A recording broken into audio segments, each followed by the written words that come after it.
பிரச்சனை அப்படிங்கறத கொண்டு வர்றாங்க. அதாவது செல்ஃப் ரெஸ்பெக்ட்.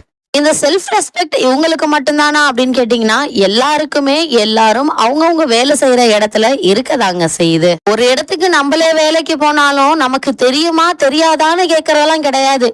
இவன் சரியா வர மாட்டான்டா. இவன் தானே சரி வருவான். சரியா வரமாட்டான். எடுத்தோனே உனக்கு தெரியாது, நீ இதுக்கு லாய்க்கு இல்ல, உனக்கு இது வராது அப்படின்னு தான் சொல்லுவாங்க. இதுல எல்லாம் நம்ம கோவப்பட்டுக்கிட்டு அந்த வேலையை விட்டுட்டு வந்தோம்னா நம்ம எத்தனை வாட்டி வேலை தேட வேண்டியது இருக்கும். அதே மாதிரி எல்லா இடத்துலயுமே பாலிடிக்ஸ்ங்கிற அரசியல் இருக்கதாங்க செய்யுது. அப்படி இவங்க லைஃபுக்குள்ள என்னதான் வந்துச்சு அப்படின்னா, இவங்க 2 பேரும் குக் வித் கோமாளி சீசன் 5ல பிரியங்கா குக்காவும் மணிமேகலை ஹேங்கராவும் இருக்காங்க. ஆனா மணிமேகலைக்கும் சரி பிரியங்காவுக்கும் சரி ஒருத்தர் டாமினேட் பண்ணிக்கிறோங்க எந்த ஒரு எண்ணமுமே இல்லைங்க. அந்த சீசன்ஸ் எல்லாத்துலயும் நீங்க பாத்தீங்கன்னா பிரியங்கா அவங்களா வாலண்டியரா வந்து உனக்கு இது தெரியாது, உனக்கு இது கிடையாது